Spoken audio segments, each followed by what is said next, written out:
Эрдэнэт үйлдвэрийн хаягдлын сангаас агаарт тэгдэж байдаг цагаан тоосны асуудал бол орхончуудын тулгамдсан асуудлын нэг билээ. За үйлдвэрлэлийн дамжлагаас үүдэлтэй бохирдлын асуудлыг шийдвэрлүүлэхээр 3 жилийн турш хүчтэй дуу хоолой болсоор ирсэн цагаан шорооны хор хөнөөлөөс ирээд үгээ аврах хөдөлгөөн төрийн бус байгууллагын хамт олон Азийн хөгжлийн банкнаас хэрэгжүүлж буй агарын чанарыг сайжруулах мэдлэг үйл ажиллагааг бэхжүүлэх төсөлтөд тогтвортой хамтран ажилласаар ирсэн. Энэ хүрээнд Эрдэнэт хотын агарын чанарын төлөв байдлын суурь судалгаанд үндэслэж 15 байршлыг сонгоо авч цагаан тоосноос дээж авах ажлыг зохион байгууллаа. За ингэхдээ Эрдэнэт үйлдвэрийн бүс, Жаргалан сум, Вокзал, Булган аймгийн Сэлэнг сум зэрэг цагаан тоосны нөлөөлөлд өртөж буй байршлуудаас дээж авсан юм а. Дээрх үйл ажиллагаанд иргэд олон нийтийн төлөөлөл, Эрдэнэт үйлдвэр, байгаль орчин аялал жуулчлалын газар, хэвлэл мэдээлэл, орчны бохирдлын үндэсний хорооны төлөөлөлд оролцож хяналт тавьсан юм а.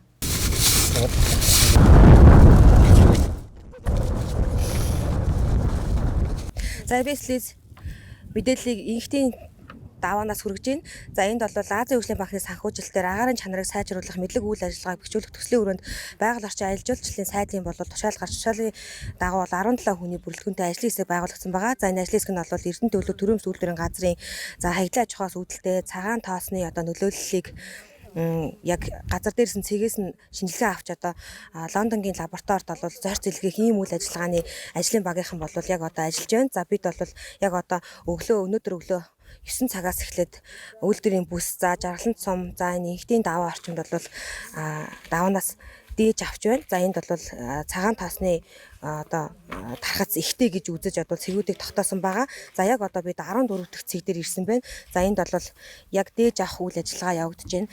За энэ бол эрүүл бүс гэж үзэж байгаа хэсгээс дээж авч байгаа Ер нь бол Эрдэнэт орчмын цагуурын үндэслэгийг авч үзэх юм бол энэ хойд чиглэлдээ бол цагаан тоосны төрөлт хамгийн бага гэж үзэж байгаа.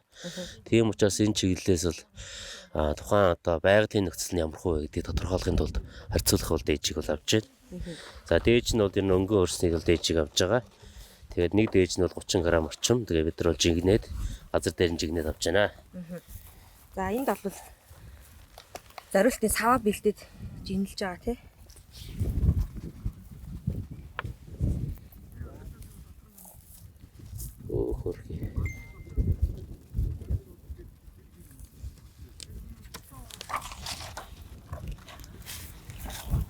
Байгаль орчин хэмжил зүйн төв лабораторийн байгаль орчны шинжилгээний хэлцээний дарга Бархас Лавг бол Бархас арагчаа бол яг энэ үйл ажиллагааг гардаж дээж авч байна. За ингэснээр бол энэ тус дээжийг олон улсын итгэмжлэгдсэн лаборатори буюу Лондонгийн лаборатори л өнөөдрийн энэ 14 цэгээс авч байгаа бол дээжийг илгээж за эх 9-р сард бол хариу ирэх юм урьдчилсан юм төлөвлөгөөтэйгээр бол энэ үйл ажиллагааг зохион байгуулж байгаа юм аа. За 42 грамм. 42. Тийм болж ах шиг шүү дээ. Тийм. Ингээд хангалттай гэж үзэн тий? Хангалттай гэж үзэж байгаа. Ер нь лабораторийн нөхцөл бол яг энэ тухайн сорьцонт химийн найрлагыг бол эхний ээлж наривчлан тодорхойлно. За эдгээр химийн найрлагтай хүний бие тортой хүнд эдмэтүүд байгааг бол тодорхойлох гол зорилготой байгаа. Ер нь бол дээж авах процесс бол өглөөнөөс үргэлжилсэн. Тэгээ хүндрэлтэй зүйлүүд байв уу? За яг өнөөдрийн дээж авч байгаа нөхцөл цагаарын байдлаас шалтгаалаад бас төлөвлөсөн гадаргууд дээр хоримтлагдсан тоос цуглуулахад их төвөгтэй байлаа. Ерөнхийдөө 1-2 өдрийн өмнө орсон борооцснаар угаагдан арьсан тохиолдлууд бол их байна.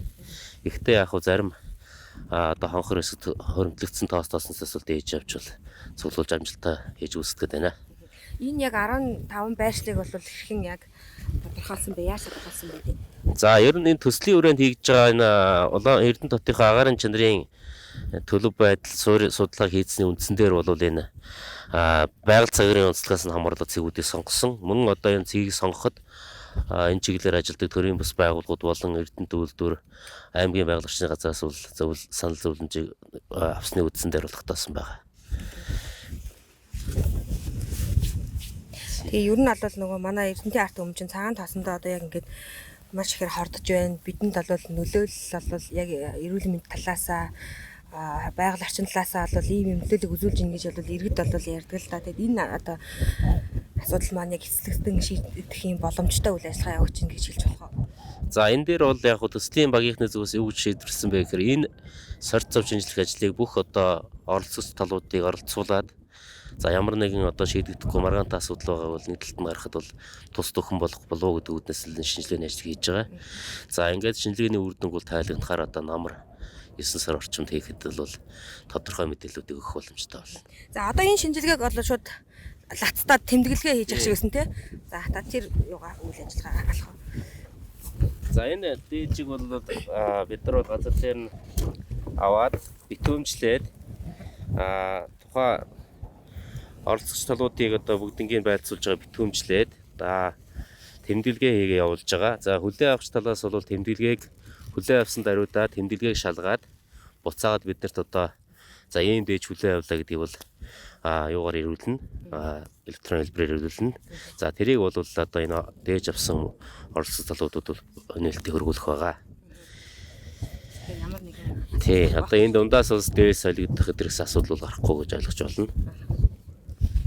За өнөөдөр энэ үйл ажиллагаанд бол Орхон аймгийн байгаль орчин аялал жуулчлалын газрын дарга бол ахалж оролцож байгаа тус байгууллагаас за мөн Орхон аймагт одоо ажиллаж байгаа орчны бохирдлын үндэсний хорооны гишүүн за Эрдэнэ төлөв төрөмж төвлөрийн газар за тэгээд цагаан шорооны хор хөнөөлөөс ирээдүгөө аврах хөдөлгөөн төрийн бас байгууллагын төлөөлөл иргэний нийгмийн байгууллагын оролцоотой энэ үйл ажиллагаа ингэж зохион байгуулагдаж байна. Энэ дээж авах үйл ажиллагаантаа хөндлөн одоо иргэнийхээ хувьд хяналтаа хийж байгаа шиг байна. Ер нь өнөөдөр энэ яг газар дээр нь хамт ингээд дээж авж байгаа нөхцөл байдал ямар байна? Үрдүн бас бид нар хүлээлттэй байгаа шүү дээ. Тий. Би Орхон аймгийн Жаргалан сумын иргэдийн төлөөлөөс орж байгаа мөн төрийн бус байгууллага цагаан тоосноос ирээдүг аврах хөдөлгөөний зохицуулагч Должин Сүрэн гэж хүн байна. За өнөөдөр энэ багд ороод иргэдийн төлөөлөл болоод явж байхдаа баяртай байна. Бид нэр өмнөх оны 11 сард Азийн хөгжлийн банкны агаарын чанарын төсөл хөтөлбөрийн дагуух хэлцүүлэнд оролцоод тэн дээр тавигдсан шаардлагын дагуу энэ баг байгуулагдаад бид бүхэн тухайн одоо цагаан тоосноос нөлөөлсөн газар бүхэн 15 цэг бүхийгээс дээж аваад тэрэнд оролцоод хөндлөнгийнхээ хяналтыг тавиад явж байна би. Ер нь бол танаа одоо таны амьдарч байгаа газар яаж нөлөөлдөг вэ? Би Жаргалан суманд аж төрөөд 40 гаруй жил болж байгаа. Тэгэхэд би өөрөө бол цагуурын байгууллагт 32 жил ажиллаад Ахмадынхаа тэтгэврт гарсан хүн байна. Гэхдээ сүүлийн нэг 10 гаруй жилээс бол цагаан тоосны нөлөөлөл маш ихэр болсон. Хамгийн нэгдүгээр Жаргалан сумын асуудал бол хангал гол маш хэмжээгээр бохирдсонд байгаамаа. Хоёрдугаарт нь агаар цагаан тоосоор бохирдоод агаараас дамжаа энэ хөрс улс ер нь тэгээд байгаль орчин хүний эрүүл мэндэд маш их нөлөөлсөн гэдгийг бол ард түмэн иргэд бид бүгд мэдж байгаа. Гэхдээ энийг яг юугаар нөлөөлөд гэдгийг энэ баг энэ одоо арга хэмжээ энэ дээжнийг маш их юм хэлж өгнө гэдэгт би бат итгэлтэй байгаа. Энэ үйл ажиллагаанд Эрдэнэ төлөвлөрийн танаа хилцээний зүгээс хэрхэн оролцож байна? За Азийн хөгжлийн багнаас зохион байгуулж байгаа агаарын чанарыг сайжруулах төслийн хүрээнд энэ дээж авах ажилд Эрдэнэ төлөвлөрийн зүгээс ажиллагчийн зүгээр оролцоо байж байна. Тэгээ энэ хяналт дээж авах ажилд нь болохоор манай хэлцээс лаборатори маань оролцож байна. Ер нь бол хичнээн цэгээс дээж авж гин дээж авахдаа яаж авж гин танаа зүгээс бас хамтдаа яг нэг газраас нь дээжийг аваад хувааж гин уу яаж авж гин? За манайх байжуулах үйлдвэр дээр хаягдлын аж ахуй дээр авсан дээжнээс нь хайрцуулсан байдлаар цуг авч байгаа. Бусад дээжүүдийг бол манайх аваагүй байгаа. Зүгээр энэ ч ажиллагчийн зүгээр оролцоол явчихна. Энэ дээж авах арга аргачлалын талаар юу гэж бодож байна? За энэ дээжийг Англи улсаас ясан тусгай дээж авах аргачлалын дугуй аваа явж байгаа. За энд нь болохоор манайх зүгээр ажиллагчийн зүгээр л оролцоо явж байгаа. Байгаль орчин аялал жуулчлалын сайдын тушаалаар бол Эрдэнэ төлөвлөрөөс одоо хаягдлын аж ахуйгаас үүдэлтэй цагаан тоосны одоо нөлөөллийг одоо газар дээр нь сорьц авч шинжлэх ажлын хэсэг бол байгуулагдсан байгаа. Цагаан тоосны хор хөнөөлөөс ирээдүгөө аврах хөдөлгөөн төрийн бас байгууллагын бол үйл ажиллагаа явуулга 3 жил болсон байгаа. За энэ төрийн бас байгууллагын төлөөлөл бол энэ үйл ажиллагаанд бол бичлэн оролцож хөндлөнгийн хяналт тавьж явж байгаа тийм. Азийн хөгжлийн банкны санхүүжилтээр энэ цагаан тоосны дээжийг авч Англи улсын Лондонд лаборатори шинжилүүлэх дээж авах ажиллагаа ингээд 16 цэгээс нийтдээ аваад одоо ингээд дуусчих шиг байна. Энэ шинжилгээгээр одоо энэ манай гокийн хаягдал цагаан тоос маань хүний биед хэр хортой юм хоргоо мó гэсэн эцсийн хариу өгөх бах. Хүмүүст их дэлгэрэнгүй өгөх бах. Энэ бол маш олон мянган хүний эрүүл мэнд ирээдүйд нөлөөлөх маш чухал шийдвэр гарах болов уу гэж хүлээж байна. Ер нь бол та одоо яг аль бүсэд амьдарч байна? Таны бүсэд одоо яг амьдарч байгаа орчинд бол цагаан тосны нөлөөлөл яг ямар байна вэ? Би говьд амьдардаг хүн. Ер нь говьд төрж өссөн.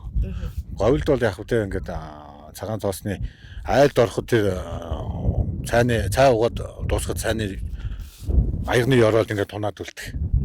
Тэгээд шуурж байгаа үед бол ер нь 50 м 100 м-т байгаа хүн харагдахгүй. Ингээд өглөө гарч ирээд машина асаахад шүнжин шуурсан үед машины маань шилэнд гурилын шуудаа гөвцсөн юм шиг тийм. Тэгээд ингээд алхахад цасан дээр алхаж байгаа юм шиг мөр гардаг нэг ийм байдалтай л байдаг шүү дээ. Тэгээд энийг одоо манай үйлдвэрийн удирдлагууд маань 85% дардсан гэж хэлдэг. Тэгээд 85%-ыг би бол энэ мэрэгжлийн хүмүүс бол арай буруу ойлголттой буруу юм ярьд юм болов уу гэж ойлгодог. Бид нар бол энэ цагаан тоосоо дараач гэж ярьсан. Цагаан тоосны нийт дэгдэлтийг дараач гэж ярьсан болохоос биш. Эдгээр бол ярихдаа цагаан тоосны нийт талбай 85% дарсан гэж ярьдаг. Тэр болохоор ямар ч маш буруу яриад байгаа. Бид нар ч ерөөсө цагаан тоосны дэгдэлтийг бууруулах нь эдний гол ажил болохоос биш. Эдний тэр дарж байгаа ажил бол биднэрт хамаагүй эдний менежмент ажиллаа хийж байгаа. Эдгээр талбайгаа 100% гэж ойлголоо гэхэд 85% талбайгаа дарсныг 20%-аас нь 200% тоосч босч байгааг ч үсэхгүй. Одоо ямар байдал 85% дарсан байгаа шороо нь яаж босч байгаа вэ? Хүн бүхэн л харж байгаа шүү дээ. Энэ олон улсын нөгөө байгууллагаар олон улсын байгууллагын лабораторид бол өнөөдөр явсан дээжүүдийг шинжилгээнд явуулаад 9-р сард бол хариу гарна гэж үзэж байгаа юм лээ. Тэг яг бид нар энэ юунд дотоодод бас хувийн журмаар шинжилүүлсэн хариу бас байгаа. Тэгээ бид нар бас Америкийн бас нэг их сургуулийн лаборатори шинжилүүлээ гэдгийгсэн бид нар хүсэлтийг зөвшөөрж аваад үн төлбөрөөр шинжилүүлээд өгье гэдэг эдгээр шиг ингээд дээж аваа гэсэн хүсэлт эрдэнэ төлбөр тавихад татгалзаа өргөсөн. Тэгээ одоо яагаад татгалздаг юм мэдэхгүй одоо тэгээд ямар ч байсан дахиад хүсэлт өгөндөө. Тэгээ уг нь энэ ганцхан энэ Азийн хөгжлийн банкны санхүүжилтээр Лондонд шинжилгээ өгөх биш газар бүр шинжилгээ өгснө буруу гэж юусоо байхгүй байхгүй. Тэгээд тэдний чинь харьцуулж үзэн тэгээд эндээс нь юу гарах вэ гэхүү.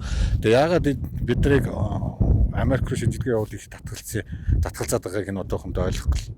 За ямар ч ихний үйл ажиллагаа бол өнөөдөр ингээд амжилттай сарцаа олонцгол дуусчих шиг байна тийм. Энийг одоо 9 сар хүлээн дээ. Тэгээд нэг шийдвэртэй хариу гаргах бах. Энэ бидний ажил төрөл бас нэлээд урагшлах бах гэж боддог шүү дээ.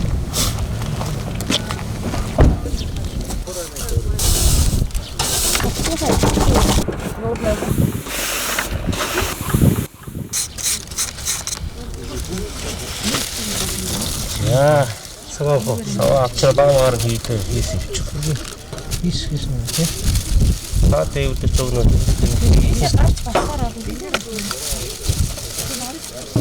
Тон жирнэс 20 кг.